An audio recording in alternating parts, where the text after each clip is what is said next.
I think the private credit market is just beginning to tap into the possibilities with AI. I know for Apogem, we've made a concerted effort to really adopt the tools that we have and implement them into our workflows. We use it for benchmarking analysis. So when we get a new deal in, we'll compare it to deals that we've looked at in our portfolio throughout our history.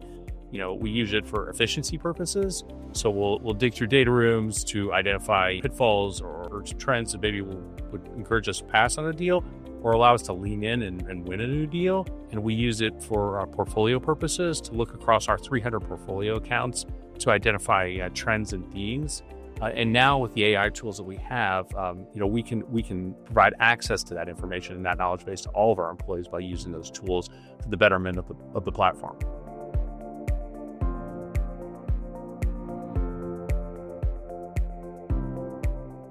I would say by and large, it hasn't been a material impact on our portfolio. And I think that's for a couple of reasons. First of all, we focus in on U.S. middle market borrowers, and those borrowers really didn't have the large, global, complex supply chains that were most impacted by tariffs. When we did see an impact, we saw our borrowers pass their price increases or renegotiate contracts with their suppliers. So all in all, it really wasn't much of an impact. And the evidence of that is in the gross margin across our portfolio, which was largely flat during 2025.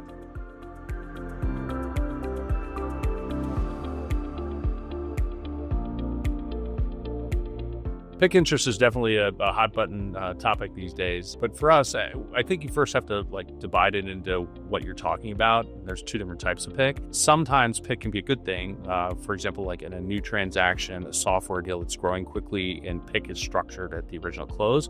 But I think what most people are focused in on is what they call bad PIK, where interest that was originally contractually scheduled is converted into PIK as part of a restructuring. And I think either way for us, it's not a significant part of our strategy or our portfolio. We have 300 plus borrowers, and we only have 2 where we've structured PIK interest in at the original close of the transaction.